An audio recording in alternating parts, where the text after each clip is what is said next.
YTN 라디오 이동희의 뉴스 정면 승부 2부 시작하겠습니다. 뉴스 정면 승부에서만 만나볼 수 있는 고퀄리티 정치 토크 여의도 정면 승부 시간입니다. 오선의 중진 의원 두 분 전화로 모십니다. 더불어민주당 이상민 의원, 국민의힘 조경태 의원. 안녕하세요. 안녕하십니까? 네, 안녕하세요. 조경태입니다. 예, 지난주에 제가 코로나 때문에 방송을 못했었는데 두 분 건강 조심하시기 바랍니다. 코로나 확진 걸리셨나요? 예. 아유, 근데 뭐 전혀 목소리에는 변동이 없으신 것 같아요. 그래서 뭐 3차까지 맞아서 그런지 감기 증세로 그냥 지나가더라고요. 예, 다행입니다. 아이고. 예, 두 분도 선거 기간에 각별히 몸조심 좀 하시고요. 중요한 일 하시는 분이니까. 어제 윤석열 후보가 긴급 기자회견까지 열었는데 이후에 안철수 후보 입장도 나왔습니다. 조경태 의원님, 단일화는 최종 결렬됐다 이렇게 봐야 될까요? 어떻게 보십니까? 아닙니다. 저희들 계속 노력하고 있고요. 예. 최선을 다해서 어쨌든 국민들이 연망하는 정권 교체를 위해서 함께 뜻을 모으는 그런 재정파나 정치 세력이 있다면은 계속해서 함께 힘을 모아 나가도록 하겠습니다. 예. 오늘 이제 투표 용지가 인쇄됐고 며칠 있으면 사전 투표란 말이죠. 최대한 늦춘다고 하더라도 사전 투표 들어가기 전에는 어떻게 단일화가 돼야 되지 않겠습니까? 그렇습니다. 제일 좋은 것은 오늘 내일 하는 게 제일 좋을 것 같고요. 예. 어쨌든 안철수 후보도 좀 마음의 문을 좀 열어서 어쨌든 윤 후보와 이 정권 교체를 위해서 조금 더 좀 사명감을 가져줬으면 좋겠다는 생각을 합니다. 예. 이상민 의원님은 단일화 과정 지금 어떻게 보고 계십니까? 너무 모양이 아주 볼상사납죠. 지금 선거가 지금 한 10일도 정도밖에 안 남은 상황인데 지금까지 단일화를 하느니 마느니 하고 그것도 이렇게 국민들을 상당히 혼란을 끼치고 있는 것은 정말 반성이 좀 필요한 부분이라고 생각되고요. 예. 안철수 후보도 지난번 단일화에 대한 제안을 철회를 표명하면서 국민들께 사과했지 않습니까? 예. 혼란을 끼친 거에 대해서. 예. 그래서 지금 선거를 며칠 앞두고 단일화니 어쩌니 하는 거는 혼란을 끼치는 것이고 국민에 대한 도리가 아니다. 이래서 저는 더 이상 단일화 얘기가 안 나오고 그냥 그대로 국민들로부터 심판을 받아야 된다고 생각합니다. 이 의원님께서 지금 선거 며칠 앞두고 이렇게 단일화 얘기 나온다는 것 자체가 국민에게 혼란을 줄 수 있고 명분도 없다 이런 말씀이신 것 같은데 이재명 후보가 김종인 전 비대위원장의 국가비전위원장을 제안했다고 전해졌고 진정성이 있다면 받아들일 수도 있다. 또 김 전 위원장 이렇게 얘기했단 말이죠. 이것은 명분이 있습니까? 이재명 후보의 경우는 지금 소위 통합정부 그리고 정치개혁의 소위 지금의 양당 기득권 체제를 혁파하고 다당제로 가는 선거법 개정이라든가 관련되는 여러 가지들을 하고자 하는 프로그램을 내놨습니다. 예. 그래서 이런 것들을 이끌고 이것이 대선 전이든 그 이후든 이거를 끌고 나가서 결국 정치개혁까지 해낼 수 있게끔 하려면 많은 다수의 같은 생각을 가진 분들이 모일 필요가 있겠다. 저희들은 후보를 단일화한다는 차원이 아니고요. 예. 세력이 연합을 해서 우리가 목표로 한 그런 정치개혁 이거를 이뤄내 나가겠다는 그런 뜻입니다. 예. 조 의원님 방금 이상민 의원이 잠깐 얘기했습니다만 민주당이 다당제 등 선거법 개정을 통해서 정치 개혁안 이야기를 계속하고 있고 이걸로 아마 정권 교체에 맞서려는 모양새인 것 같은데 어떻게 보세요? 민주당의 움직임? 방금 말씀 주신 내용들은 그야말로 더불어민주당의 트레이드 마크인 내노남불이지요. 예. 본인들이 김종인 전 비대위원장 만나고 김종인 편입니까? 우리 출마하신 분. 조원진 후보까지 러브콜을 보내고 있지 않습니까? 그건 도대체 어떻게 받아들는지 모르겠어요. 어쨌든 최선을 다해서 정권 교체를 위해서 노력하고 또 신락 같은 기대를 가지고 희망을 잃지 않겠다는 그런 의지의 표현을 좀 표명하는 것은 적절한 건 아닌 것 같고요. 그리고 또 민주당에서 약속해가지고 제대로 지킨 게 있습니까? 과거에 보면은 결격 사유가 있으면은 후보를 내지 않겠다라고 국민들께 약속을 해놓고 당연 당규를 고쳐서만까지 그 서울시장 후보, 그다음에 부산시장 후보 다 성추행 사건으로 다 결격 사유가 된 것도 아닙니까? 예. 그게 후보를 내지 않았습니까? 그리고 다당제 말씀을 하시지만은 그 연동형 비례대표제를 갖다가 도입해놓고 또 위성정당 만들어서 또 170석 이상을 또 독식하고 그래서 저는 콩으로 매주 선다 해도 더불어민주당을 믿을 수가 없다는 생각이고요.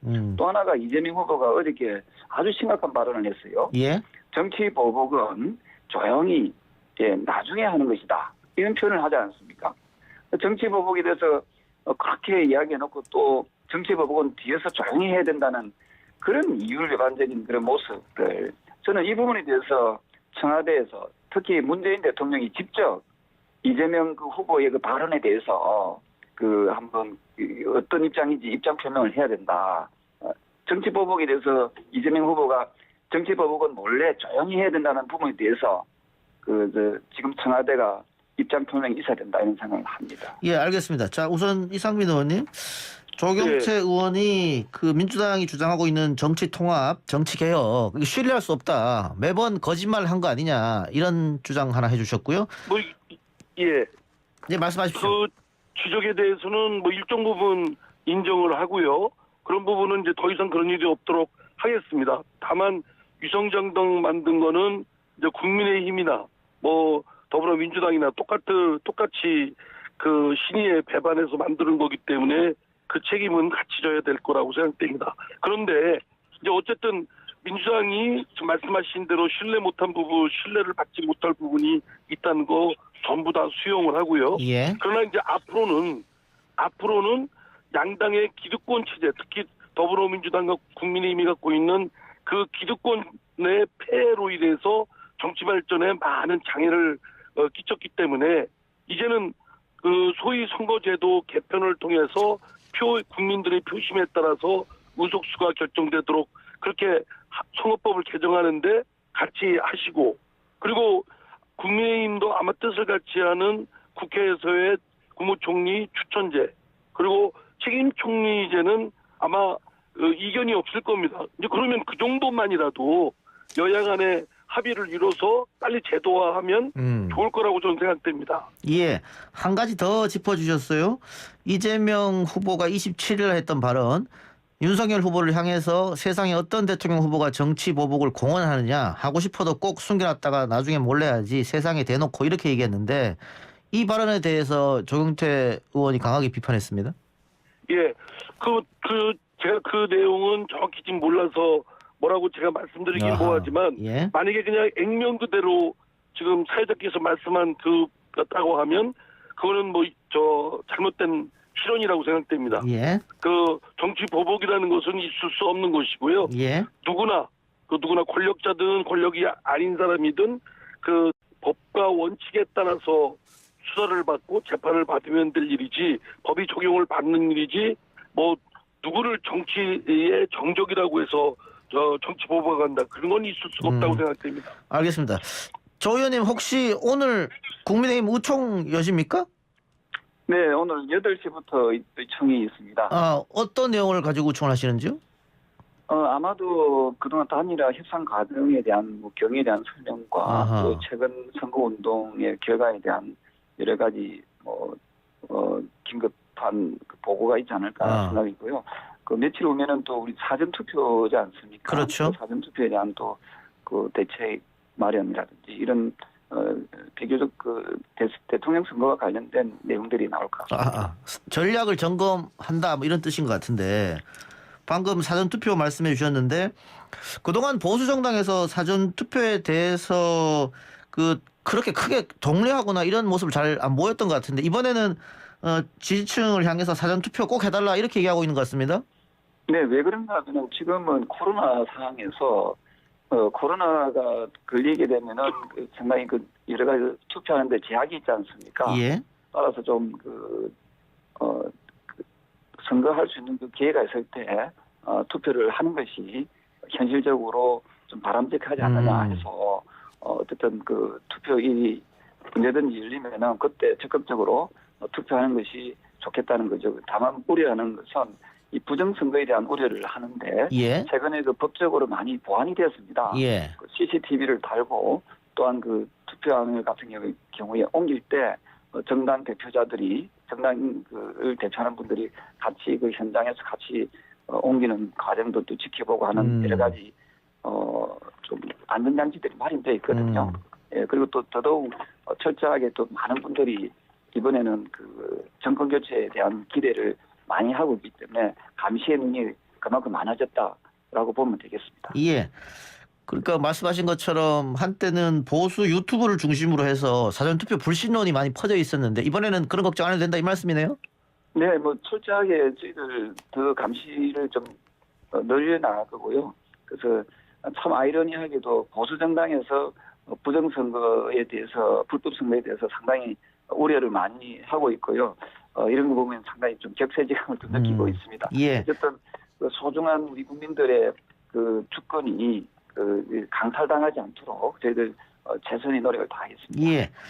자, 민주당도 당연히 사전투표 동원에 나설 것으로 보여지는데 통상 사전투표율이 높으면 여당이 유리하다 이런 이야기 있었습니다. 이 의원님 이번에도 그게 통용될까요? 예.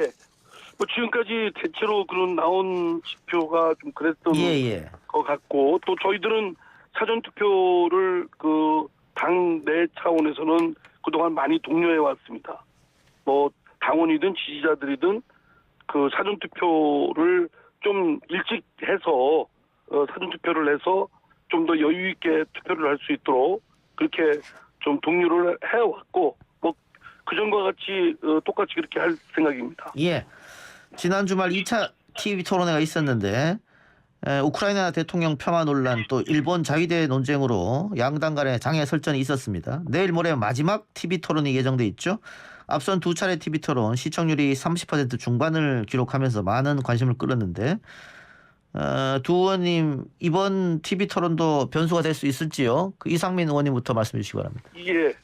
뭐 당연히 저희들은 토론을 하고서 나중에 후평을 들어보면 그 이재명 후보에 대한 평가를 조금씩 상향하는 것을 느낄 수 있습니다. 예. 그래서 이재명 후보에 대한 부정적 이미지가 많이 씌워진 부분이 크지 않습니까? 예. 그런데 이제 어쨌든 토론이라는 과정이 제한적이지만 그래도 이재명 후보가 갖고 있는 국정에 대한 식견이나 또는 역량, 뭐 또 방향성 이런 것들을 볼 수가 있어서 국민들께서는 그에 대한 부분을 이재명 후보의 그 능력을 확인하는 것 같다 이런 후평들이 많았습니다. 예. 조 의원님. 저는 뭐 TV 토론을 두 차례 보고 또 지난번에 그 이재명 후보가 우크라이나 대통령을 폄하하는 걸 보고 어떻게 저런 분이 대통령에 출마했을까 할 정도로 실소를 금할 수가 없습니다. 우크라이나가 그 러시아의 침공을 받은 것은 우크라이나 대통령의 짧은 정치 경력 때문이라고 그 발언하는 바람에 그 우크라이나 국민들과 또 국제사회의 많은 비난과 비판을 받지 않았습니까? 저는 이런 그 잘못된 안보 의식이 그 이재명 후보의 한계를 드러낸 것이라 보고 있고요. 예. 그 말을 잘한다고 이분이 똑똑하다, 말을 잘한다고 해야 지식이 깊고 철학이 깊다. 저는 거의 동의하지 않습니다. 보통 사기꾼들이 말을 참 잘하거든요. 그때 가지고 그 사람을 참 박식하고 훌륭하고 철학이 깊다 이렇게 이야기 안 하잖아요. 저는 이재명 그 더불어민주당 후보는 입만 열면 거짓말하는 그런 버릇을 예. 당장 끝내지 않으면 나중에 결국 그 화살이 본인한테 다 돌아온다는 것을 명심하기 바랍니다. 알겠습니다. 자, 3차 TV 토론 기대하면서 우리 청취자들과 함께 지켜보기로 하죠. 두 분 오늘 말씀 고맙습니다. 네, 감사합니다. 지금까지 여의도 정면승부 국민의힘 조경태 의원, 더불어민주당 이상민 의원과 함께했습니다.